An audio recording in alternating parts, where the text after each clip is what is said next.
reality, Mr. Chairman, I think all these people are lying to their teeth. Kahit napitpitin mo pa yung eyeballs ng mga ito, hindi aamin ito because they want to save their faces. But anyway, I just want to have one question before I will make my final statement, Mr. Chair. Sige, go ahead, I will Congressman. address this to Major General Nartates. Sir, ano po yung standard operating procedure ng chain of command? Like Colonel Guevara, alam niya na mali yung instruction ni General Mariano, who is his superior.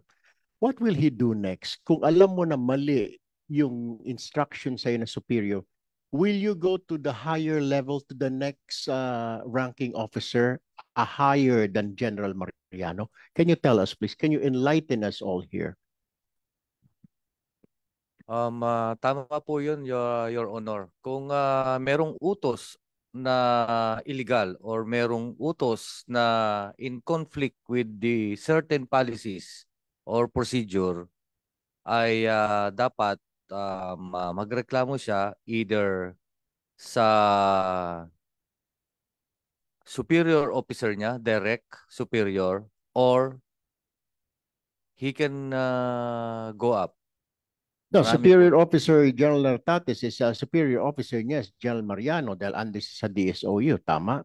So, meaning to say, mali yung instruction sa kanya ni General Mariano. Pwede ba siyang dumiretso sa iyo o sa deputy mo, deputy head ng NCRPO or sa iyo mismo? Pwedeng dumiretso sa akin or sa mga kasamahan ko sa regional headquarters, Your Honor.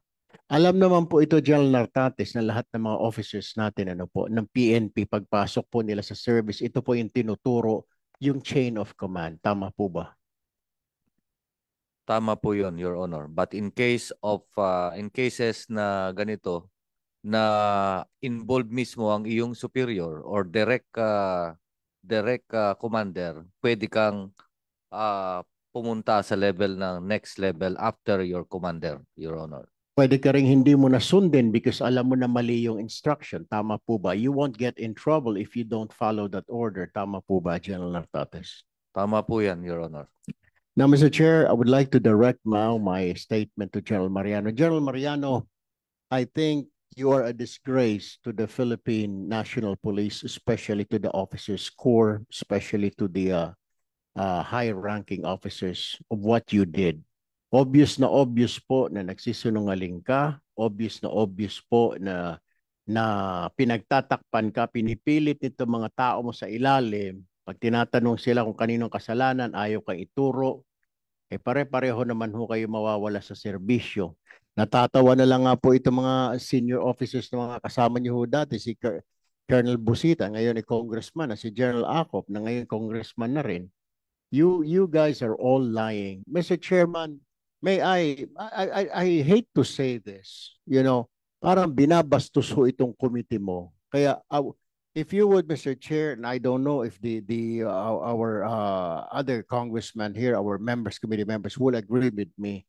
Sir, let us cite these people in contempt. Siguro nalulungkot yung 6 na nakakulong sa baba. Gusto siguro nilang magkaroon ng party sa baba. Why don't we, I suggest, isama na ho ito simula kay General Mariano at iba pa mga officers para magkaroon sila ng party mamayang gabi. Mag-party-party sila doon hanggang sa ma-realize nila nagsisinungaling sila because wala ho walang patutunguhan. This investigation is not going anywhere because they're really lying. May mga testigo na ho tayo, ayaw pa rin magsalita. So, if you would, Mr. Chair, I would like to cite in contempt these other officers kasama si General Mariano. I hate to say this, but we don't have a choice, Mr. Chair, para hong binabastos ang committee mo, pinaglalaruan, pinagtatatawanan, akala siguro mga batang paslit tayo dito sa Congress. So we have to teach them a lesson, Mr. Chair. Okay. Is that a motion, Mr. Yes, Mr. Chair. That's my motion. Okay, Chairman. Okay.